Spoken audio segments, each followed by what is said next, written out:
Hi, everyone. I'm Colleen, and this live stream is brought to you by the awesome people over at Princess Dental Staffing. Happy to see everyone on this lovely Wednesday. Happy hump day to you guys.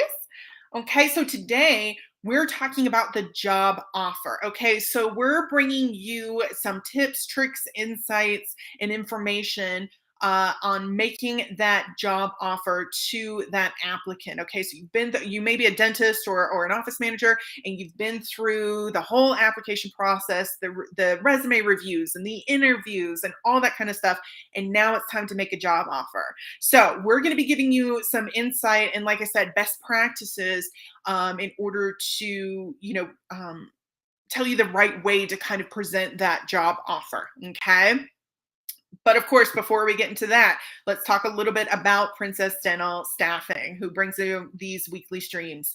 Like I said, so Princess Dental Staffing is an online dental job board. Their website is princessdentalstaffing.com, and they have a lot of different positions available for dental receptionists, dental assistants, dental hygienists, and dentists in a variety of different areas, full-time, part-time, temporary, and permanent. Okay, so if you have some time today, hop on to princessdentalstaffing.com and see what positions are available in your area. Okay, also incredibly easy to create a profile and get your information in front of hiring managers as well, and hopefully get you to the point of that job offer stage, right? Okay. Also, you can check out their blog, which covers a lot of the same information that we cover in these weekly streams as well. Okay. Speaking of these streams, again, Princess Dental Staffing is bringing you these streams weekly. Okay, and we always cover topics regarding your career in the dental industry, whether it's starting, maintaining, or moving forward. Okay, so if you don't want to miss out on future streams, be sure to follow our page or subscribe to our channel. And if you like the information we're bringing you, drop us a like. If you have anything to contribute to the conversation, insights or thoughts, or maybe you have some questions about the information that we're covering, drop us a comment below. Okay. All right. Awesome. So let's get into this topic, the job offer. Okay. So the job offer is one of not the last step, but one of the last steps in the application process. Okay. So it's, somewhere towards the end, and it's really important to make sure that that you are presenting this job offer in a positively, right, to that candidate. And this is the candidate that you want. This is the one that you want to bring onto your team. So this step is definitely really, really important. And sometimes it can feel a little bit intimidating, but let's kind of talk about it, okay, to kind of help reduce the intimidation, right? Okay, number one, hit the right note with compensation. Okay, so this is really important. When you make that job offer to the candidate, you want to make sure that you're hitting the right note with total compensation, because offering competitive compensation package can communicate to that applicant that you value their skills and their time, and that you're really serious about them joining your team. Okay, so you definitely want to hit the right note with compensation. So let's talk a little bit about how to do that. First of all, it comes down to the job description. So hopefully you have the job description already cleared away by this point in the application process, right? Hopefully that's already been done. Okay. But you definitely want to make sure that you've got the job description squared away, and that it's accurate as much as possible, and that it accurately reflects the job duties and the job title and the level that you expect from this applicant or candidate. Okay, because if the job description is not accurate, right? If the job duties are different from what you actually need this person to do, then the compensation is going to be off, right? Because compensation is based on on not only skills and experience, but also the job duties, right? You pay a dental receptionist differently than you do an office manager, right? And there's a reason for that. Job duties are very, very different between the two. So you want to make sure that the job description is accurate and thorough, okay, and reflects the job duties you expect this person to do, because you're going to be basing the compensation on that. And if that is not squared away and accurate and thorough, then you could be, offering job compensation that is less than what this applicant is expecting, or maybe even deserves, or maybe more as well. You might be offering something that's too much, right? So you definitely want to make sure that you've got that job description squared away, not just for you, but also for the applicant as well. Okay. Organization philosophy. So you definitely want to review your organization's philosophy on compensation periodically. I would recommend maybe at least once a year, maybe twice. Okay. You definitely want to review the compensation, the organization's philosophy on compensation in order to remain competitive. Okay. You want to make sure that you are attracting great talent. And that comes down to, making sure that you offer, a good compensation package, right? You definitely want to be competitive within the market, because if you find somebody that you really, really want to join your team, you're definitely going to want to ensure that you are offering something that's comparable to something that they would get elsewhere. Okay. All right. And then next, consideration. So you have your job descriptions, have your compensation package squared away. Now it's time to talk about consideration for the individual applicant that you're looking to hire. Okay. So when I say consideration, I'm talking about things like skills, years of experience, education, certifications, licenses, all those sorts of things. Okay. So you want to make sure that the compensation that you're offering takes those things into consideration for from the individual applicant. Okay. And then from there, you can make a decision on whether or not the salary that you're offering, the total compensation rather, that you're offering is competitive and fair, given the realities of things like, the industry, location, things like cost of living and that sort of thing, and your company's size and scale, and that kind of stuff. Okay. Alrighty. So that's hitting the right note with compensation. So let's talk about benefits. So you may notice that I'm using the term total compensation. That's sort of like an HR term. Total compensation isn't just salary. It's also things, just other perks and benefits. Okay. And that's something else that we're going to be talking about, considering other benefits. Last week we did a stream on negotiating salary. Okay. So if you haven't watched that, I definitely recommend that you watch that. But benefits are something else that can really help entice a job seeker to select you as their new employer as opposed to someone else, right? Because total compensation isn't just about what you're seeing in your paycheck. It's also about the benefits that you can get. And when I'm talking about benefits, I'm talking about, certain things that can provide even more compensation potentially, or save money, help the potential employee to save money as well. Okay, that's money in your pocket is money in your pocket, right? And that's definitely of value. Okay, so some of the benefits for that total compensation package can include things like remote work options when possible. With the dental industry, this is probably not going to be, a huge part of the dental industry, because the dental industry is mostly, a face-to-face business. Kind of hard to clean somebody's teeth digitally, right? So remote work options for certain positions where possible, but work options, a lot of industries are going towards remote work if it's possible with the type of job, because that saves money on gas, right? Which I don't know if you've looked at gas prices lately, but that's a lot of money in your pocket. Alternatively, flexible scheduling as well. So, again, a lot of positions within the dental industry, going to be really difficult to offer remote work options, but flexible scheduling, that is definitely something that could be negotiated and provided, right? Because again, that flexible scheduling could mean, different schedules, which means more money in your pocket because you're not spending as much on gas and travel. Generous PTO, right? That's money in your pocket as well, right? PTO, personal time off, otherwise known as leave. Okay. Sign on and retention bonuses, career advancements, right? For current employees. like paying for their graduate degree or in-demand training or, tuition reimbursement, that sort of thing. Okay, those sorts of programs. Wellness programs, gym memberships, on-site yoga classes, those sorts of things.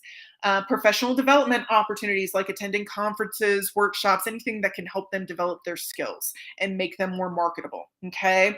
And volunteer opportunities. Some companies actually give out paid volunteer days, right? It's sort of like PTO, but it's specifically for, the employee says, I'd really like to go volunteer here. It gives the employee the opportunity to network, and also to, take the day off. Again, money in your pocket, right? Drew says negotiation is always key. Yeah, absolutely, Drew. Again, salary negotiation or total compensation negotiation is not that uncommon, right? So as a hiring manager, right? Definitely don't be surprised if you see some negotiation. Okay. Next, make a verbal offer. Now, I know it's tempting to forgo the verbal offer. If you're going to do a written offer, then why do a verbal offer? Well, there are several good reasons why you should do a verbal offer before you do a written offer. Okay. Verbal offers, there are several reasons. So, first of all, verbal offers add that human touch, right? It's a lot easier to call somebody or to, have them come to your office, probably call them. And talk to them and give them this offer, person to person, right? I was about to say face to face, but not necessarily. Usually not. Usually it's over the phone. But person to person and offering that job offer verbally, because it allows you to express enthusiasm for this person, joining your organization, right? Which can go a long way into helping that job seeker determine who they're going to go with, right? I mean, if all things being the same, I definitely want to be hired by someone who is excited to have me as opposed to someone who isn't, right? It just makes sense. So that's one opportunity. The other opportunity as well is to get that offer in. If that job seeker is actively looking, right, they might be receiving several offers, or they might be interviewing with several different offices or organizations. So time is definitely a factor here in ensuring that you get your offer to them as soon as possible, and a verbal offer is a really great way to do that. Okay. It's also a great opportunity to, when you provide them with their salary, right? It's also an opportunity to talk to them about total compensation. Here is the salary we're offering, and also as part of your total compensation, these are the benefits that you can sign up for or that you can receive as well. Okay. Alrighty. Now, when you make this verbal offer, a few considerations. First of all, make sure that you're giving them the time and the space to consider the offer, right? They might not accept it right away. Again, especially if they're actively in the job search, they might have several offers they're considering, or they may want to do a little bit more research and see what's going to work best for them. Okay. So give them the time to kind of consider the proposal. Okay. And again, it's not uncommon to receive or to negotiate that salary. So give them the space to negotiate salary if they would like, and if they come back with a counter offer right then, give them the space to do that. Again, it's not that uncommon. Okay. And it's also a great opportunity to answer questions they may have. So after you make that offer, they may have questions about, some parts of total compensation, or, oh, you said flexible scheduling. What does that mean exactly? So they can, give them the space to ask those questions. And again, it's a really great opportunity for you to lend that human touch by answering them promptly and thoroughly. Okay. So do not sleep on this verbal offer. I know it's tempting. Don't sleep on it. Okay. Next, you want to make the offer in writing. Okay. So this is kind of the administrative part, right? You definitely need to make that offer in writing, and you want to follow up with that written offer as soon as possible. But, making that verbal offer first gives you a little bit more time to double check and triple check that written offer that you're giving. Okay. Making sure that it's all accurate, making sure that the offer letter is up to date with your total compensation package and your benefits. Okay. And all those sorts of things. Okay. And again, this written offer can also reiterate some of the benefits of taking this job, um, of the job seeker accepting this job and working for this company, um, some opportunities that you may have in the future, and those sorts of things. Opportunity for growth and advancement within the organization. So those are some great points um, to kind of remind the job seeker about. Okay. Okay. Which leads to the next point, remind them why your company is the right choice. So again, in these offers, verbal and or written, it's a great idea to kind of talk a little bit about, why you're a great company, why you're a great organization, what makes you great. Make sure that you let the job seeker know that and remind them of that. Talk a little bit about your company culture and your values.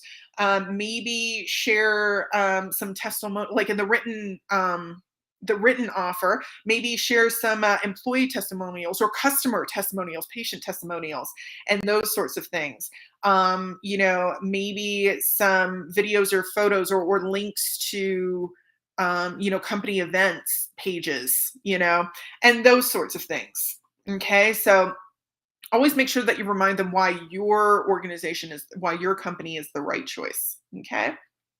Lastly, close the deal. Okay. So after you've made those offers, okay, you've done the verbal offer and the written offer. Let's say that the job seeker accepts. Hopefully they accept. Hopefully they accept for you. Make sure that you close the deal. Okay. When I say close the deal, I mean, I basically mean follow through with your chosen candidate. Okay. Because again, like I said in the beginning, the job offer is not necessarily the very last part of the application process, right? Sometimes, yeah, depending on your company or organization or your practice, maybe you need the job offer is contingent upon a background check, or confirmation of their certifications, licenses, education, all those sorts of things. Or maybe it's contingent upon other things as well, completion of certain training, or something like that. Okay, so that's usually not the very last step in the application process. So make sure that you keep in contact with them. Make sure you keep in touch regularly, and keep them in the loop about kind of what's going on with the end part of their application. Checking in with them to make sure they don't have any questions, or any concerns or things that need to be clarified or understood. You may even invite them out for coffee or lunch in order to start to kind of build that relationship and with that applicant, and ensure that they feel like they're already part of the team even though they haven't started working yet. Okay, building that relationship is a really good idea, so that someone else doesn't snag them in the middle of those kind of final administrative parts of the application process. Okay. Something else you can do, introductions. Even before they start working, you can definitely bring them by to the office and make those introductions, before they start working, full time. Get them acquainted with everyone. You can also do it via email. You don't have to have them come by the office, but you can also do it via email, or digitally. However it's easier.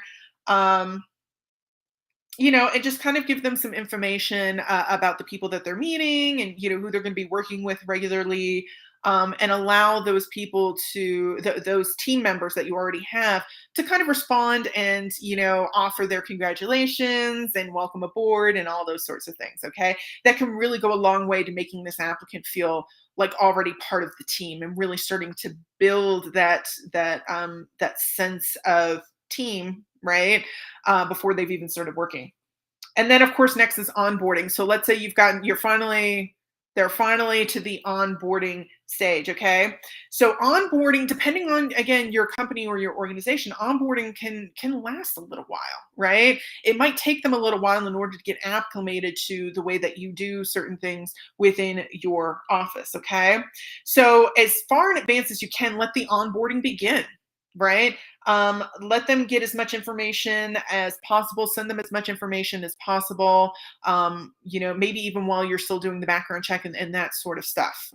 Or, If they're supposed to start on a certain day, like they had to give a 2 weeks notice at their previous position or whatever, you can send them onboarding information and they can kind of do it in their spare time. And that way they get a good chunk of it done before they've even started. Okay. So that's always a good idea as well. But and this, I know I'm kind of throwing a lot at you, but the bottom line is the main point is, keep in contact, make sure you're building that relationship, and and make sure that they're having a really, really great, that job seeker is having a really great application and onboarding experience. Okay. All right. So I know we talked about a lot today. I went on a little bit long today, but I just want to do a quick recap before I let you guys go. So in terms of job offer, okay, let's talk about hiring managers and job offers. Okay, so here are our tips and kind of steps in order to do that. First of all, make sure that your compensation, you're hitting the right note with compensation, that it's competitive. Your total compensation package is competitive and appealing to the job seeker. Okay, consider other benefits. Again, total compensation is a term that includes not just salary but also benefits and perks. Okay, and make sure that the job seeker is aware of that. Okay, that can really go a long way in helping them decide, whether or not they're going to accept that offer. Make sure you make a verbal offer. Okay, don't sleep on this verbal offer. It's very, very important, and it's very beneficial and helpful. In a lot of different ways that we discussed. Okay, then make sure you make the offer in writing, and make sure that when you make that offer in writing, to take the opportunity to kind of remind the job seeker and the applicant why what is included in their total compensation, details of the position, and those sorts of things. Remind them why your company is the right choice. Okay, and again, you can do this in the verbal or the written offer. I probably do a little bit of both. Allow them to, or just remind them why your company is the right choice in terms of like culture and values, what you offer, maybe some testimonials from employees and or patients. Okay. And lastly, close the deal. Make sure that you are staying in contact with them through those last few parts of the application process through to onboarding. Okay. All righty. So thanks for tuning in today, everyone. We hope that we've given you a very, very thorough guide for hiring managers on the job offer part of the application process. And of course, again, if you have any thoughts or insights, comments, or questions, be sure to comment below. And if you like the information that we're bringing you, be sure to drop us a like as well. Having them feel comfortable with the company is always important. One of the biggest reasons people stay. Yeah, absolutely, Drew. Yeah, hitting the nail on the head. Absolutely. It's not enough to just say, here's your offer and just kind of ghost them, right? It doesn't make them feel very valued. And, having them feel valued and having them feel like they're part of the team already goes a really long way to kind of helping lock them in, right, to your position. So if they receive other offers in the meantime, they're more likely to stick with you. And that way, all of this time, effort, and energy doesn't go to waste, right? So yeah, absolutely. So yeah, great comment there. And again, if you have any more, go ahead and comment below. If we couldn't get to your comments when this stream was live, we will definitely get to them as soon as possible. In the meantime, have a great week and have a great weekend. I will be back next Wednesday with another live stream, and I will see all of you soon. Continue to stay safe out there, everyone. See you soon.